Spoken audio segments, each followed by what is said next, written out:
So, welcome everybody. Welcome to our 10th Body Signals. It's October now, so we've done one per month. For those of you that this is your first Body Signals, what we're doing is we basically have, as doctors, we've kind of culminated some of the most common questions that we get asked by our patients on different health topics. So we've done things from lower back pain and neck pain to headaches, to even things like sleep, to digestive issues, to pediatric issues. I mean, a whole gamut of different health issues. And we've kind of put them together into a workshop where we dive deep into it and kind of explain it from a holistic perspective, right? So, I hope you guys get a lot out of this. This is not meant to be just like just regurgitating information. I like to keep these kind of just casual, open. I want to be kind of interactive. I'll ask you guys some questions. Feel free to give some feedback if you'd like, or if you have any questions, feel free to raise your hand. I want this to be kind of a informal yet educational sort of workshop. Okay, so I'm going to dive in. So the October workshop is sleep issues. So very, very common thing in today's society is that people are not getting quality sleep. Their sleep is, they're either not sleeping enough throughout the night or they're not getting enough deep sleep throughout the night. And as we all know, sleep is something that your body absolutely requires to function properly, okay? If you don't sleep properly, a whole bunch of things can start to show up. So, anybody ever felt like this, kind of going throughout the day, where you just feel completely drained and like you're kind of just running on fumes, right? So, in today's society especially, that is becoming almost the norm. People are just running on empty all the time. And that's not how that's not how we're designed to be. We're supposed to have plenty of energy to get through the day. But there's a lot of different things that we'll talk about in a second about that cause us to feel drained all the time. And so today we're going to go over some strategies on what you can do, some tactical information to help raise the bar a little bit, okay?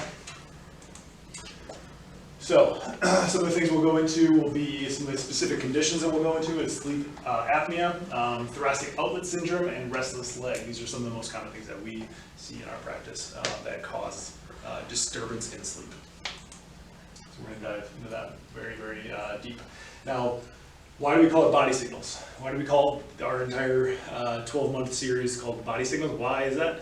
Because we understand that a symptom, okay, is exactly that. It's a body signal. The symptom is not the issue. Your body is intelligent and it uses series of signals to let you know that something's going on. Okay? So what they're labeled as a symptom, but what we have to do is start to kind of, our job as doctors is to educate you guys to know how to interpret those signals and actually get to the root cause of why the signal is there in the first place, rather than just seeing the symptom as the actual issue, and it's just something random that showed up in your body. So we call it body signal because what you're aware of, the tip of the iceberg is above the surface, that's what your brain is conscious of, right? And is usually the motivating factor to bring people into the office in the first place, into any healthcare provider's office in the first place, is because they're aware of something that's going on and it's bothering them. But the issue is that's not the core issue. There's something underneath the surface. Well, literally 9 times out of 10, there's something underneath the surface that's causing it. Okay, so our job is to not only figure out what's going on, but then educate you guys on what you can do differently. Okay, what plan of attack are we going to put together to actually address the root cause instead of just kind of covering up the top layer. Okay, so have you guys ever seen this before? Illness wellness continuum. Yep. Okay. So I love this. It just perfectly kind of depicts the spectrum of health. Okay, this is based on a study that was done back in the 70s, and what they did is they looked at there's medical doctors and researchers. They looked at the wide array of patients and their health challenges that they're dealing with, and they kind of put them on a spectrum. Okay, and it goes all the way from on the far left side to premature death. Okay, so unhealthy, as unhealthy as you can get, to all the way on the right side, high-level wellness. So there's this whole spectrum. Now, what we have to understand is that each one of us is somewhere on the spectrum, okay? Somewhere on the spectrum. Now, I'm gonna kind of walk you through this. Now, this is the neutral point, is this middle point, okay? Now, to go towards the left, this is what happens with our health. The first step to the left is called, or signs, okay? So signs are not something that you're actually aware of. The sign is something like when you go to, for example, people come to our office and they might, we sometimes have patients that come in, they don't have any symptoms at all, they're just looking for, either their wife told them to come in, or they're just wanting to get a checkup. And what we do is we actually look for signs. So there's different testing that we do, such as x-ray, such as range of motion testing, such as postural assessments, where we can actually find things that they might not be aware of. Okay, that's called a sign. Now, if the sign is ignored, then it goes further left and it creates what's called a symptom. So if the sign is ignored, then it leads to symptoms. Symptoms can be things like pain, headaches, nausea, numbness, tingling, all sorts of different things, okay? Now, if you don't ignore a symptom long enough, then there's disability, okay? And a disability is usually a permanent kind of thing, right? If you ignore a nagging hip pain for a while, right? Maybe, first of all, a sign could be that there's been a hip tilt for a long time and you've been walking all kind of uneven, right? And then if that gets ignored or it's never found out, then eventually it becomes painful. And then if you eventually just ignore the hip pain long enough, then bone on bone, and then it's a disability that's permanent, right? That's just an example of kind of how it kind of trends in that direction. Now, once it's permanently disabled, you can't move anymore, you can't exercise, you can't work on your cardiovascular health, you can't move because your body needs movement, well then that leads us to even further down the line, premature death, right? It just can kind of, not to sound grim, but just that's just kind of the step by step by step, that's how you lose health, okay? Now, what we like to focus on is the other side. We don't like talking about it, we don't like focusing on that because it's just not a happy place to be, right? Now, what we've got to focus on is the high-level wellness. And what the research showed is that in order to actually move out of this sickness and just wear and tear kind of paradigm, we have to kind of focus on how to get to a high-level wellness. And the first step is awareness. So what you're doing tonight, you're learning how to become aware. You're learning how to be aware of what it takes to actually change your health, okay? And then from once you become aware that, okay, your body's not designed to be sick all the time, it's not supposed to be in pain all the time, it's not supposed to have all these different issues show up, then it leads to education. And again, that's kind of what we're doing tonight. We're teaching you tactical things that you can do to move in the right direction, okay? But then growth is the last step before high-level wellness. Growth, I like to call that action, okay? Because you can become aware of something, you can be educated on it, but unless you actually take action on it and you actually grow towards utilizing it and implementing it, it's not really do you any good. So you have to actually use it, right? Once you get there, that's high-level wellness, and that's what we're all about, okay? If you look at these white lines, there's a treatment paradigm and there's a wellness paradigm. Treatment paradigm means, think of the medical model, okay? Nothing against medicine. Medicine has a time and place for sure, okay? But it doesn't operate in the education, the awareness, and the growth, right? It operates in the side of, you have this sign, this symptom, this disability, let's focus on that and get you through that, get you kind of in this neutral point. It doesn't actually work on this. Chiropractic, what we're focused on is getting you into that right side, that high level wellness. Make sense? So that's what we're all about, that's why we do these workshops, and that's why we educate.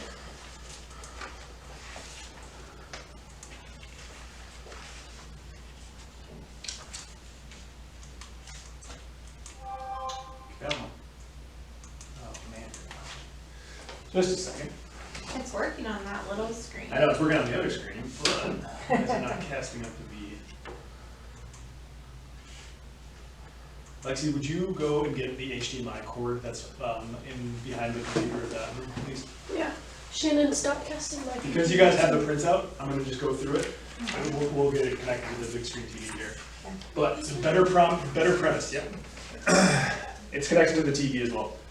The better premise is what we need to kind of talk. We need to kind of shift our perspective on health in general, okay? Because there is a better premise. Your body is healthy, okay? Your body's not designed to be broken down and sick all the time. Your body is smart, right? Would you guys say your body's smart or stupid? Smart. Smart. Brilliant, absolutely brilliant, okay? And we have to trust that and know that if it is as smart as we say it is, well then, how can we live according to the laws of the human body, okay? And not just try to dumb it down and shut it up all the time with a medication or pill or an injection, right? There should be the HDMI input, output up here. Thank you. Actually, you know what? I think we need. Is it still casting from my? Go ahead and grab one of the HDMI cords from these computers. This one has a different input. See, it's a different one. Sorry about that. Okay, so if your body's smart, you understand that there's the laws of just understanding, okay, basic anatomy, basic physiology, and your body's smart, it operates through these systems. Well, the master system of the body is the nervous system, okay? So the nervous system is inside your spine, and your spine is the suit of armor for your nervous system, right? That's literally the structure of the spine. The reason it looks the way it is, it's complete solid bone, is because we are designed brilliantly, and the nervous system runs through here, so your spine is literally the suit of armor for that master system, okay? And we also have to understand that life is stressful, would you agree? Especially modern life. Especially modern life. Life has never been more stressful than it is now in this current day and age, okay? So, should be. Yeah, it should be. If we can move the computer, we can.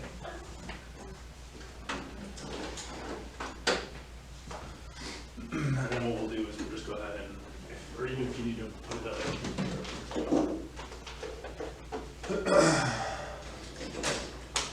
Our internet's been acting up the last couple of days. Maybe this. Alright, and then just use the remote and make sure that we're on the HDMI side.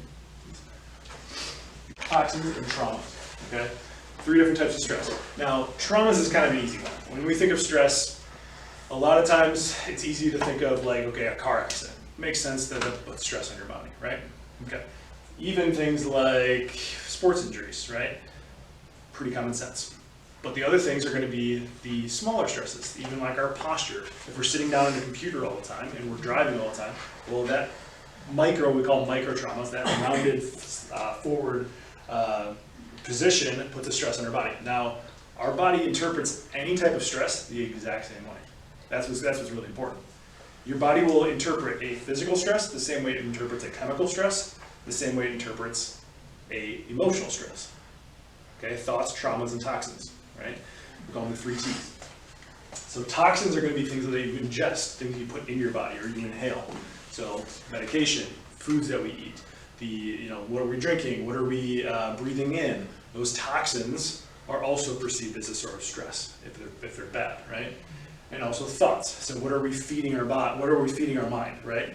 If we're feeding our mind healthy, uplifting things all the time, your body's going to naturally want to. It's naturally going to function better. Our body wants to be in a good mood all the time. But if we're constantly feeding it negative things from the media, from news, from social media, and all this negative stuff, well, your body interprets that stress the same way. Okay, so we have to understand that stress is broken down by those 3 things, but it's all interpreted the same way. Now, let's talk about the circadian rhythm and how our brain kind of works with light and sleep and hormones. Okay, we're going to kind of do a little physiology lesson. All right, so our body's brilliant. Think of this.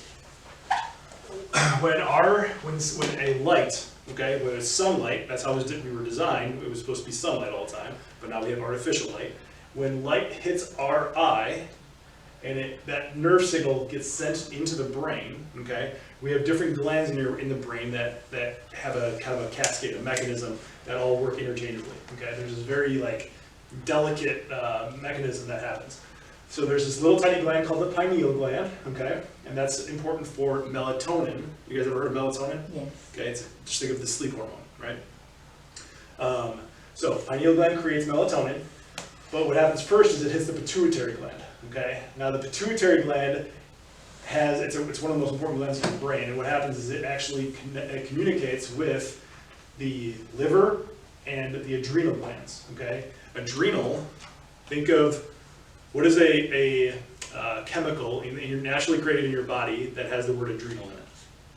Adrenaline. Adrenaline, okay? Think of adrenaline. When are you in a state of adrenaline? Stress. Stress, okay? Exactly. Now, one of the adrenaline hormones, it's the most well-known hormone that, affiliated with stress. It starts with a C. Do you guys know what it is? Cortisol. You might have heard of cortisol. So cortisol is created by these corticoid glands that are in your adrenal glands that are on top of your kidney, okay? So basically, long story short, the sunlight hits your brain, hits your eyes, goes to your brain. Your brain has this direct communication pathway through your spinal cord to the glands that secrete your stress hormones, okay? Mainly it's gonna just simplify it, think of your adrenal glands and you're saying cortisol. And then that has this back pathway up to the pineal gland, which is the melatonin. So there's this melatonin and cortisol relationship that needs to happen for your body to function well and for your sleep to be optimal, okay? That's basically the gist of this. And it all stems from the stimulation from light, okay? So, ever heard of circadian rhythms? A circadian rhythm is basically how it's the 24-hour cycle of how your brain and nervous system kind of control those levels and regulate those levels of cortisol and melatonin. Okay, it's called your circadian rhythm. Now, because it's all light dependent, so light coming in, think of when we were, back in our ancestors, our hunters and gatherers, before technology, before artificial light, the only light that we had was either from the sun or from the moon, from the stars, right? That's literally it. So think of it this way. Let's start at midnight. So you're at midnight, it is obviously super dark. At 2 a.m., you get your deepest sleep, okay? So you're at what's called REM sleep, rapid eye movement sleep, okay? That's where your body is healing. That's where if there's an injury, the most healing happens during rapid eye movements. That's like super early in the morning or late at night. 4:30 a.m., your body temperature drops to its lowest temperature. And which basically means that your body, it uses the blood from your extremities and it actually goes towards the vital organs because that's more important and your body uses sleep to recover, okay? And then 6 a.m. starts, the sun starts to come up. What happens is there's a rise in blood pressure, okay? Think how brilliant your body is. Your body doesn't need high blood pressure at night, but when you start back in our ancestors, they would start to get up when the sun came up. So our body knew that we need a rise in blood pressure to start getting our muscles moving, start getting things warmed up again. So then what happens is melatonin secretion stops. Melatonin is your sleep hormone, so you don't want more melatonin while you're starting to wake up. This is how it's supposed to be. Your highest alertness is supposed to be 10 a.m. Noon happens, peak sunshine. That's when you have your best coordination, your best mental focus. Fastest reaction time is 3:30. 5 p.m., greatest cardiovascular efficiency and muscle strength. 6 p.m., okay, sun's starting to go down. That's where blood pressure is still high. Our body temperatures start to be, is also high, but then 9 o'clock hits, sun's pretty much down now. Melatonin secretion starts and sleep starts. So you start to get sleepy, right? That's how it's supposed to be, okay? Now, let's talk about cortisol, okay? So how does cortisol kind of play into this? Because that was kind of mainly talking about melatonin. So during the day, 12 p.m. noon, cortisol is high. If we are just going throughout our day and we need to get stuff done, well, it doesn't make sense that we should have a little level of stress, a little bit of like an urgency, sense of urgency. Our body has to function, our body has to kind of get from point A to point B, so having some level of stress is okay. Stress is not always just a bad thing. But then cortisol is going to drop, so your melatonin can go up, so you can sleep well. And then what happens is 6 a.m. rolls around, sunlight starts to come in, and then we have this spike again of cortisol, and then it starts to kind of meet again. So it's just this up and down, up and down, up and down. And cortisol and melatonin should always be opposites. But what happens if we have chronic elevated cortisol? Well, what are the causes of chronic elevated cortisol, meaning that you're always in stress mode? limited exertion, so not exercising, not pushing your body, right? Your body will always, one of the reasons why exercise is such a good stress release is because it actually starts to kind of reset your cortisol levels, and it starts to kind of, you essentially, it lessens the cortisol in your bloodstream, and your body will also, it'll start to get tired, so then your body, it'll kind of trick your body into start making more melatonin, so you sleep better. That's why people that exercise a lot, they have way better sleep, because it's actually regulated. Chronic psychological stress, so if we're always being fed information that is negative, your body's going to interpret that as stress, and therefore cortisol will be high. And then also sleep deprivation, okay? So if you're not sleeping enough, you go to bed super late, go to bed at midnight, 1 a.m., 2 a.m. every single night, and that circadian rhythm is all off, and you're just feeding your eyes and your brain with artificial sunlight, right? Well, your sleep's not going to be good, and you're going to be in this constant state of high cortisol or high stress, okay? Now think of this also, sleep deprivation, so if you're not getting enough sleep, these are some other things that happen, okay? So leptin and ghrelin are different hormones that are responsible for that, for like giving you a appetite. So your body has hormones in your stomach that actually get secreted when it's time to eat, okay? But if you're sleep deprived all the time, those are actually upregulated, and you have more appetite all the time, okay? If you also, when you have higher cortisol in your blood, you also are going to crave carbs. Think of it this way, and somebody might relate, right? So that's when like middle of the night snack cravings happen. You want to go for the junk food, you want to go for the ice cream. It's because you have a higher level of cortisol at that time where you shouldn't, right? So think of it from a biological perspective, though. It's brilliant, because if you're in a state of stress and you need to think of just a tiger chasing you, right? And like way back when, if you had an actual physical stress like that, your body would want that rapid, easy to burn fuel like sugar, right? So like a fruit or something like that. So you want something that's really easy to digest and really easy to burn. That's why cortisol, if you're in a state of stress, tiger's chasing you, your body's going to want to kind of something quick, right? But like I said, it interprets all this stress the exact same way. Insulin. Think of insulin as your fat storage hormone, okay? So insulin is secreted by your pancreas, okay? If you're always eating a lot of high sugary foods, think of insulin is related to diabetes, right? It's that's the hormone that is out of whack with diabetes, whether it's type 1 or type 2, it's always insulin, okay? If your blood sugar is always high, okay, because you're eating a lot of unhealthy foods, well then insulin is going to take all that blood sugar and then just convert it into fat and put it into your body and store it as a storage fuel for later, okay? So that's also why if your sleep is all over the place, oftentimes you'll start to gain weight too, okay, because you're eating wrong, you have more appetite, and then your insulin is also higher, so then it stores it as fat. That make sense? And usually where does it go? It's your belly, right? Where we don't want it. But think of it, because it's a anatomically smart place to put it, because you can still move, it protects your vital organs. That's why our body, its first priority to deposit fat is going to be around your abdomen, because that's where some of the most important areas are. You can still move, you can still do everything. But obviously when it's beach season, you don't want it there, right? So what we need to kind of talk about is some best practices, okay? So these are some things you can implement.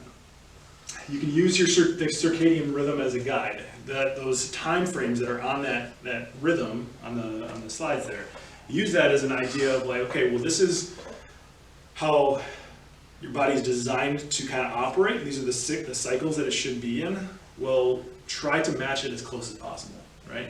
Bed when the sun is going down.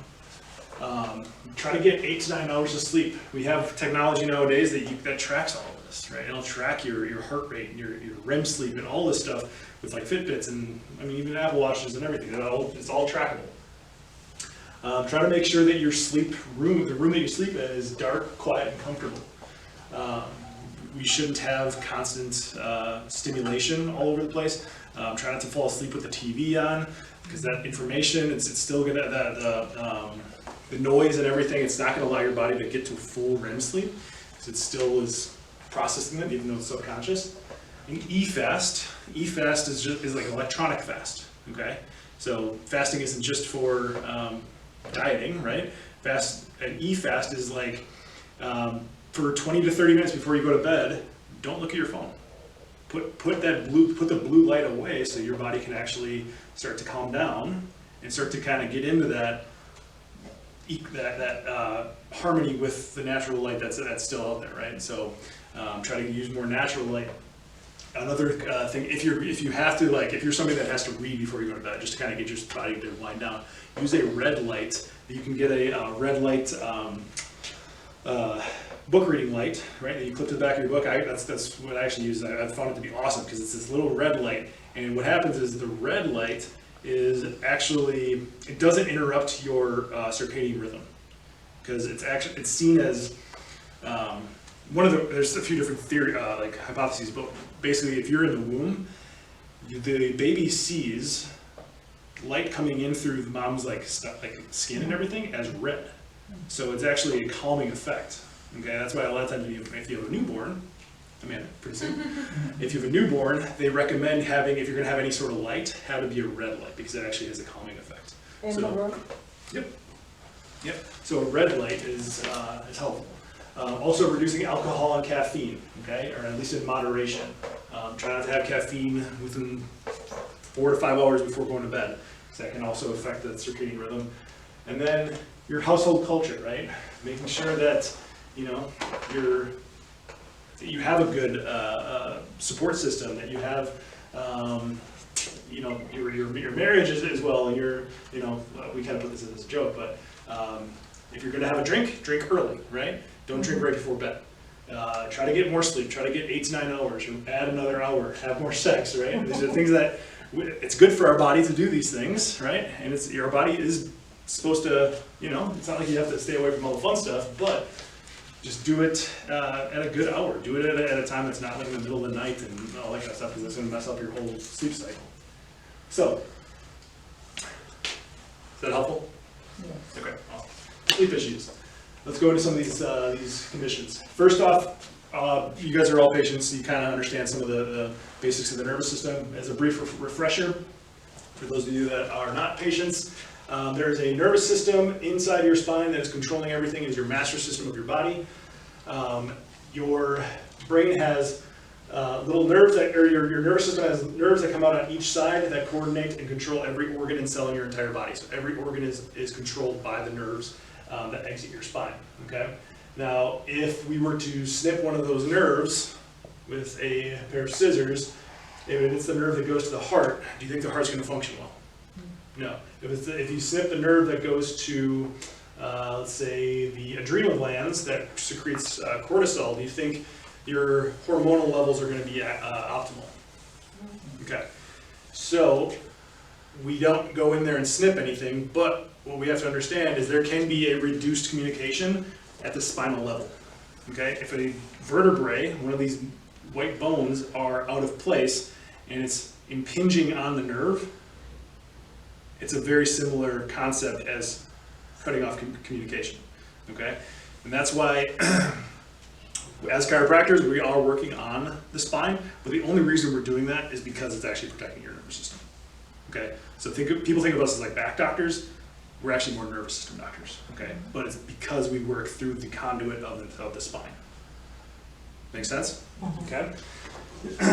So, think of it almost like a circuit breaker. Very simple analogy, but you have a circuit breaker in the back of your house or in the basement. If you have a few different things that are not functioning very well, maybe it's your fridge, your microwave, and your toaster, and those aren't functioning very well, if there's multiple things, you could kind of tinker with each one of them and try to figure out maybe there's a wire that's missing or something.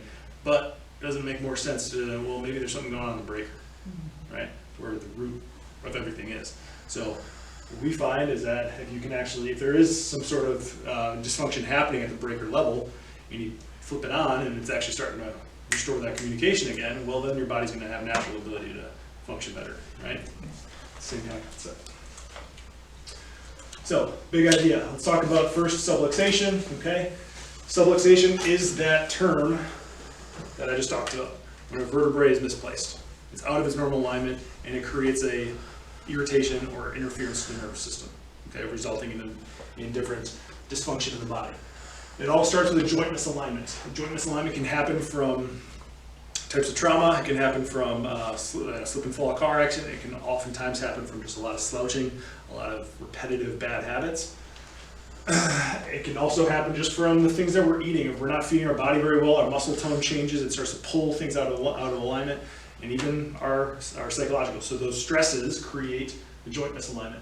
Over a period of time, if the joint is damaged, or if the joint is misaligned a longer period of time, well, then it'll lead to some soft tissue damage. Okay, if you roll your ankle and there's a joint misalignment where one of those bones in your foot gets locked out of its normal position, well, there's soft tissue that's dependent on that motion being how it's supposed to be, right? So if there's over time, the soft tissue, the muscles are not moving and contracting how they're supposed to, and then you overexert and then it starts to tear, that's called soft tissue damage. And the same thing happens with your spine. Over a period of time, if something's not moving properly, well, the soft tissue around that area is going to get affected. That creates an inflammatory process. Inflammation, think of swelling, okay? If there's swelling enough over a longer period of time, that creates nerve irritation. And that nerve irritation is the snipping of the nerve, right? It's the pressure buildup on the nerve that reduces the nerve signal, okay? That then leads to a muscle spasm because your body is brilliant, so it has a defense mechanism, okay?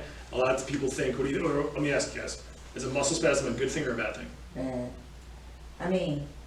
Well, it don't feel good. It doesn't feel good. Exactly. Exactly. So it doesn't feel good. Of course, it's not fun to have, but from a health perspective, it's actually a good thing to have that, because if your body wasn't able to spasm a muscle, well then you would have no way of knowing whether something was actually getting irritated or not. Your body has a guarding mechanism where it'll actually spasm a muscle to basically say, hey, don't use this. Don't use whatever area is injured, right? So it's actually a smart thing that your body does. Of course, you don't want it there for the long haul, right? But it's part of this whole like kind of cascade. And then over a period of time, if the muscle spasmed up, well then the entire joint gets fixated and then it literally can't move anymore. And like I said before, your body interprets stress the exact same way, whether it's physical, chemical, or emotional. So then stress hormone is produced because there's an actual physical stress happening here, and that secretes cortisol. Okay? So the subluxation complex alone creates cortisol. Okay? We already kind of talked about that. So how does this play a role with your sleep? Sleep apnea, okay? Sleep apnea, anybody know anybody, or maybe you have it, or you know somebody that has it, okay? Yes. So they usually have to wear some sort of a mask to help with the breathing and make it a little easier. Not fun, that's not how your body's designed to sleep, but sometimes that's the only way that they can actually sleep. Now, what is it exactly? So sleep apnea, what we find one of the most common things that we'll see is if a patient comes in with sleep apnea and we take an x-ray, there's almost always going to be a subluxation in one of these levels. Either C1 to C3, okay, one of the first three vertebrae, or C6 and C7, one of the last two in the neck. Because what happens is those nerves are responsible for many, many things. I mean, C1 is the most important bone in your entire neck because it's supporting the brainstem, okay, where all function is all like automatic function, your body breathing, heart rate, everything is just regulated through.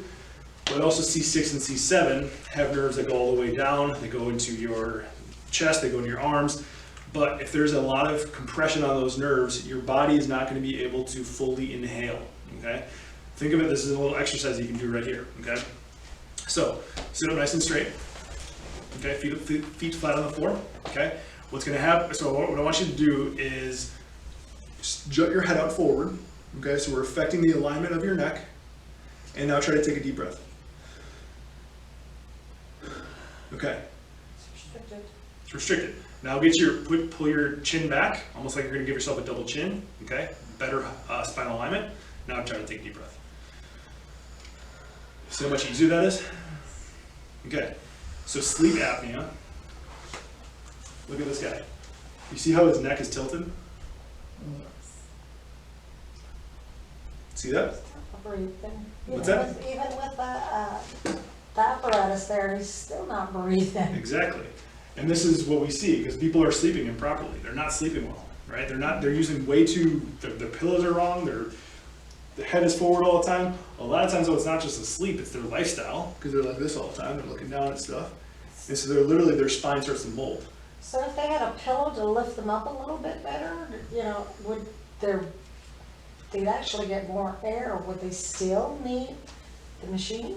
It'll usually help. That's kind of like a first step towards the corrective process. Okay, But oftentimes they're still gonna need some sort of assistance. yeah, because they've got problems. They still got problems in their spine, right? Okay. Like pillow's not, I mean, pillow's gonna help, but if their spine is still jammed up in the spots that need to Yeah. be actually mobilized, Yeah. well, they're still gonna need some chiropractic adjustments to actually get Okay. that to fix, right? But yeah, sleeping with the right pillow is huge. You need to make sure that that's happening, okay? So, C1 through C3 or C6 through C7 is most commonly what we'll see when we take the x-ray. There's gonna be some sort of form of degeneration. When I say degeneration, this is what I mean. So instead of looking normal and healthy like this, it starts to kind of decay like that. And we'll find it usually at one of those levels. Thoracic outlet syndrome, okay, have anybody heard of this? TOS, thoracic outlet. So your thoracic outlet is if you took your fingertips and kind of went right by your collarbone, okay, and you tried to kind of almost curl your fingertips in, it's gonna feel uncomfortable. But if you did that, it forms a little ring, okay? It's basically where all these really, really important nerves that come up through the bottom of your neck, they pass through and then they go down into your arms and your hands, okay? So that thoracic outlet, the reason they call it thoracic outlet syndrome is because if that area is narrowed in any way, those nerves get affected. And so these are the people that we'll see, these are the patients that we'll see when they're having sleep issues and they say that I always will wake up in the middle of the night and my fingers are numb. Or I have like numbness or tingling, okay?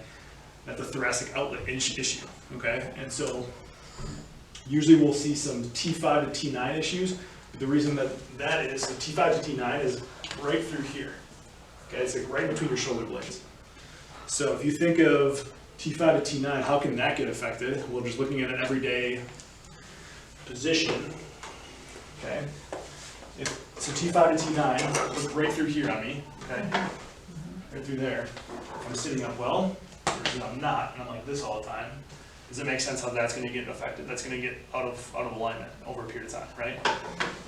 And if that gets affected over a period of time, and you're always in this rounded position, well then that's going to, your body's gonna naturally have to like kind of overcorrect itself, and just that position, that excessive curve actually reduces and narrows down that thoracic outlet. Thereby you get numbness and tingling, okay? So that's why postural correction, what we're doing here, is so important in those cases, okay? Making sure we get your body to actually sit upright and hold with the corrective exercise. Cool? I would get my numbness and stuff on my arm, but I would always get it at night. So basically sleeping wrong pillow. That's usually part of it, yep, for sure, that's gonna be part of it. There's also gonna be, I mean, it's usually not just a pillow, I wish it was, but it's not always just like get a better pillow and the issue's gone. Yeah. Usually there's gonna be something that you're doing throughout the day that it just kind of builds up over the day, and then at night it's finally like, it's just had enough and now it's just, you're numb, right? Yeah. So there's gonna be some like postural correction, you kind of have to be aware of your posture throughout the day. If you're doing a lot of this, you catch yourself doing that while you're driving or you're at your desk, that's something to kind of be aware of. Restless leg syndrome is the third most common one that we get.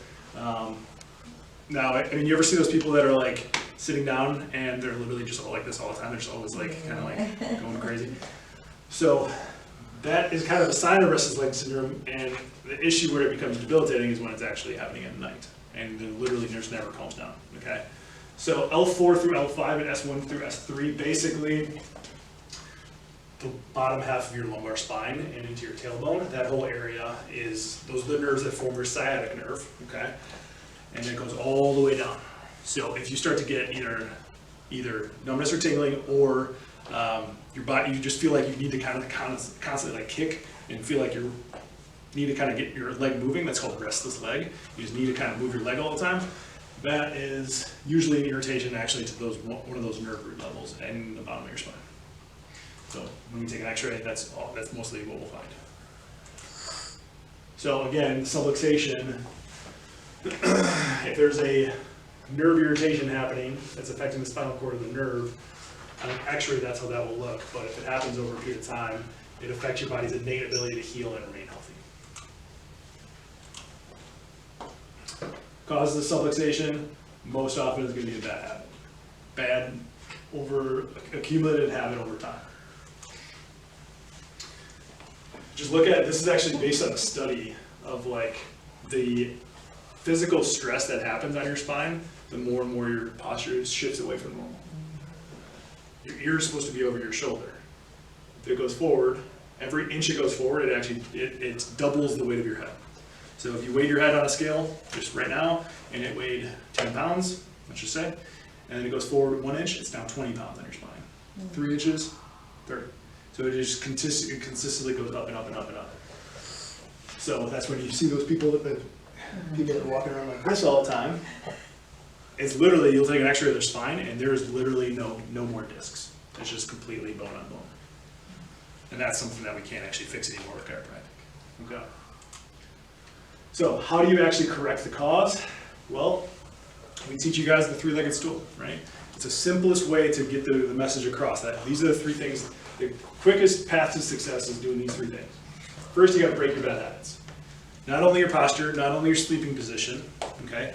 Bad habits can also be the things that you're putting in your body, right? We talked about thoughts, traumas, toxins, right? What are those, if one of those areas are really messed up, because you're eating the wrong foods, you're not drinking enough water, you're feeding your body with constant negative information all the time, well, that is a bad habit that needs to be addressed, okay? Because that's gonna give your body the best chance to actually heal and recover. Then you gotta add your specific exercises. So the corrective exercises that we give you, those muscles, there's little tiny muscles around your spine that actually support your alignment. If those muscles are never strengthened, we can adjust you, and then as soon as you walk out and go back to doing your same thing, it's just gonna get undone, right? So you have to incorporate these exercises so things start to hold. And then the chiropractic adjustments, and not just the adjustments, right? Because anybody can go to a chiropractor like once a month, and they feel pretty good, and they're like, awesome. And now the next week goes by, and then they're like, oh man, I got the same issue. Chiropractic doesn't work. I just have to keep on, coming back. Well, the issue is that your body needs to get into a rhythm. It's just like exercise. We teach our patients that chiropractic, especially corrective chiropractic, is a lot like an exercise program for your spine. Okay? If you go to the gym, you're going to go to the gym about 3 days a week to start to see some results, right? It's the same thing. We'll start out a little bit more close together. And then as we go, you start to get stronger, you start to get things stabilized, and then we can start to kind of space out a little bit more as long as the things these three legs are being addressed properly. Once you get in shape though, you can't just be like, okay, I'm done, I'm in shape, I got my six-pack abs, I can finally bench press 150, whatever, 200 pounds, I'm done working out, I'm gonna maintain this the rest of my life. That's just not how the body works, right? So once you start to get those wins, you start to get the results you're looking for, then it's about maintaining it. But it's the adjustment rhythm, okay? We have it set up in a specific way so you can actually have the best chance of getting the results you're looking for, but it just has to be in a rhythm. Make sense? Yeah. So, did you guys get some information tonight on why sleep issues arise and some things that you can do about it? Yes. Question. Yes. What do you suggest if you work overnight? Yeah, oh, thank you for bringing that up. Okay, I was actually going to talk about that. Thank you for reminding me. And I actually have a story about this because I used to work in a factory when I was in high school. I worked in a factory where I would work second shift. So it was a 24-hour factory that had first, second, and third shifts. I worked second shift, so as soon as high school got out, usually around 2:30, I'd go immediately to the factory, work at 3 o'clock, and I usually work until about 9 or 10 because I was in high school. Most second shift people would work until 11. But on certain weekends, I would work until 11 o'clock. And what would happen is as I'm about to leave, the third shifters would start to come in. And I've never seen so many just like zombie looking people ever in my life than the third shift workers at the factory. And it just made me realize, this is before I went to in undergrad in chiropractic and learned about the body and the anatomy and everything and how the body works. But just seeing the bags under their eyes and just the dragging of their feet and just, I mean, it was unreal. So going to show, like, okay, if you are working at night, yeah, it's not going to be ideal, right? But if you have somewhat of an understanding on, okay, well, if you're going to be working and you're going to be up in the middle of the night, then you have to figure out a strategy so that while you're sleeping and the sun is out, you got completely dark room, your body kind of interprets it as nighttime, right? And then when there is some sunshine, maybe it's going to be either while the sun is coming up or when the sun is going down, but at least there's some sunlight. Make sure you get outside and actually get some sunlight in your body, in your eyes, and make sure that your brain gets some sort of like stimulation that way. Because if it never sees the sun, your body literally, that melatonin hormone and the cortisol, that level is going to be all out of whack. And usually what's going to happen is it's not going to just be like this. It's going to be so leveled out that you're literally going to be tired and stressed at the exact same time. So you got to kind of have to figure out how to block the sunlight during the day and then start to get as much sunlight as possible.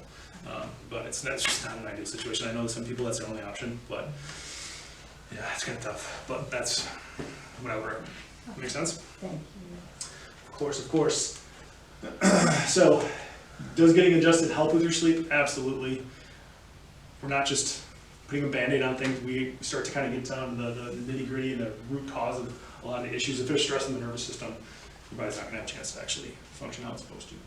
And then you got to sleep well. You got to start to take some of those tactics that we've implemented or we talked about today, so that you don't have to always literally just go throughout life just running on fumes all the time. You can start to have that reserve to actually have the energy to go throughout the day and do the things you love to do. Again, for those of you that are not patients that are watching this, how do you know if you have a subluxation? This is our five objective criteria that we do. We use instrumentation, motion palpation, and static palpation. Palpation means feeling, so we'll have you either do a range of motion, or we'll feel while you're on the table and put a little pressure into the spine to see if it's moving properly. We also utilize digital posture, which looks to see if there's any of those signs that may not be felt, but there's maybe some shifting, some one hip higher, those kind of things. And then, of course, digital x-ray to look underneath the surface. We combine all of that, and that gives us some exact information to know if you are subluxated and if it's the root cause of your issues. But you gotta get checked.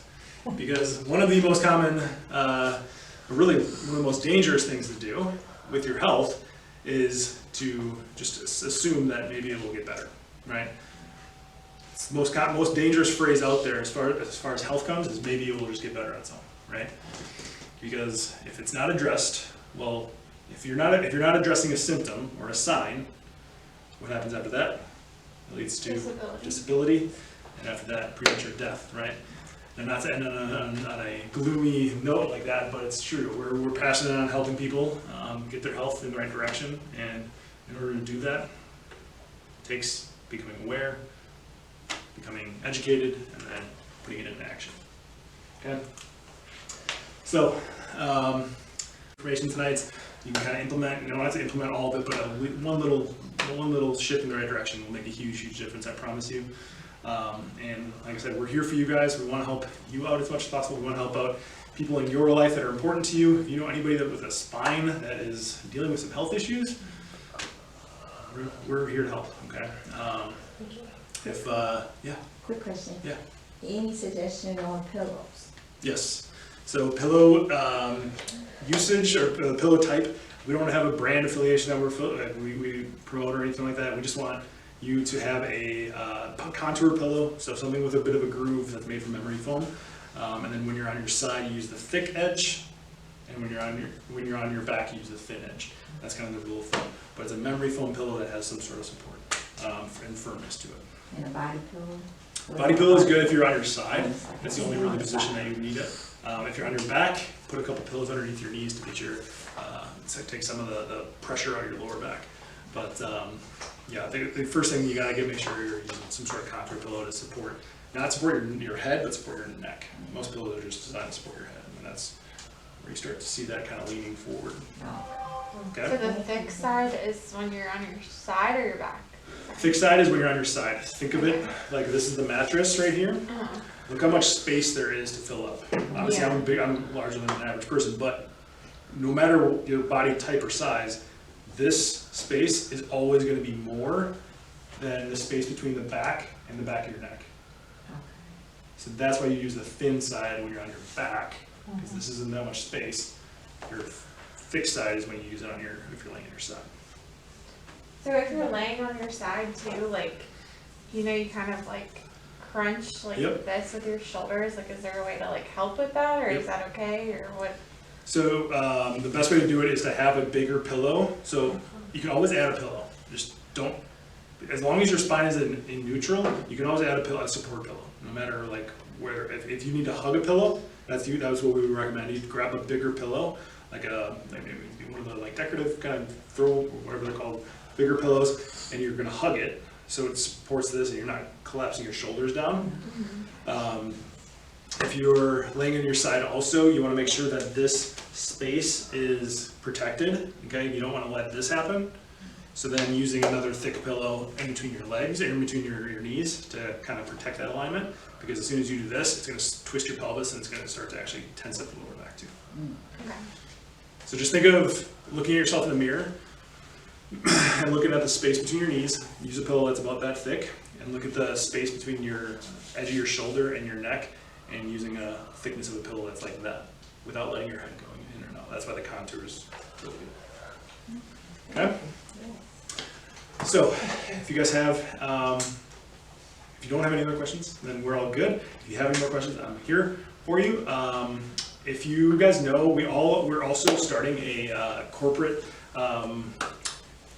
talk offer that we're doing now. So if you guys have like with your work or whatever, if you ever have like little lunch and learns or something like that, where a company can come out and kind of talk about what they, how they can help, and we have a whole bunch of it. This is our 10th topic of a workshop that we've done.